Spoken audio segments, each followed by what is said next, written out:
Ուրեմն Նախիջևանի տարածքը բոլորս գիտենք, որ քիչ առաջ արդեն ասեցի, Հայաստանի միջնաշխարհի ինչ որ առումով մի մասն է կազմում եւ այսօրվա Նախիջևանի ինքնավար հանրապետությունը գիտեք, որ հյուսիսային մասով մտել է Այրարատ նահանգի տարածքի նահանգի մեջ Շարուրի գավառներ եւ մնացած մասն է կազմել հյուսիսային կեսը Սյունիքի, հարավային կեսը Վասպուրականի։ Մենք քիչ հետո դրան կհասնենք, երբ որ ներկայացնենք Նախիջևանի տարածքը ըստ աշխարհացույցի։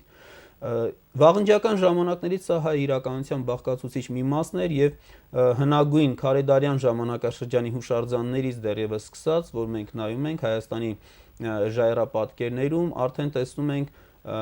միևնույն մշակույթի հետքը, միևնույն դրոշմը, որը կարելի է հանդիպել եւ Գեղամալեռների ժայռապատկերներում, եւ Նախիջևանի տարածքում, եւ Արարագածի փեշերին, եւ Վանա լճի ավազանում, եւ հիմա ես օպերատորին կխնդրեմ Հայաստանի Նախիջևանի տարածքի ժայռապատկերները ցույց տալու, դուք որ տեսնում եք, Նավասարի ժայռապատկերներն են սրանք, որոնք համաժամանակյա են Սյունիքի լեռների ժայռապատկերների հետ եւ իհարկե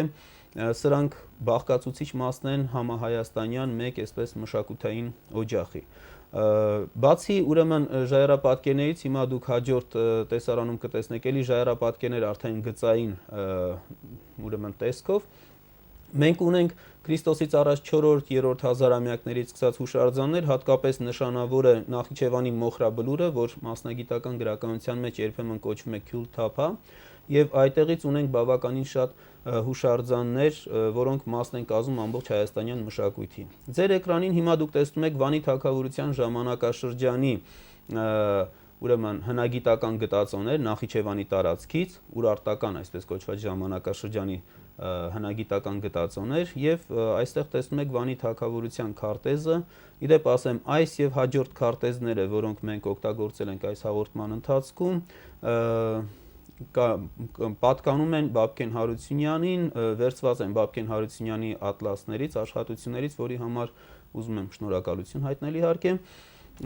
եւ շարունակելով հետագա Հայաստանի պատմության ուրեմն ընթացքը մենք տեսնում ենք, որ Նախիջևանի տարածքը ամբողջությամբ մտնում էր Երվանդունյաց թագավորության կազմի մեջ, այնուհետև Արտաշեսյան, Արշակունյաց եւ բավականին երկար ժամանակ եղել է Արքունի ոստանիկ տարածք։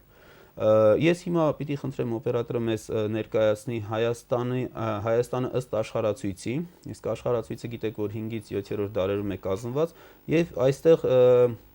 մենք կտեսնենք հիմա Նախիջևանի, այսօրվա Նախիջևանի ինքնավար հանրապետության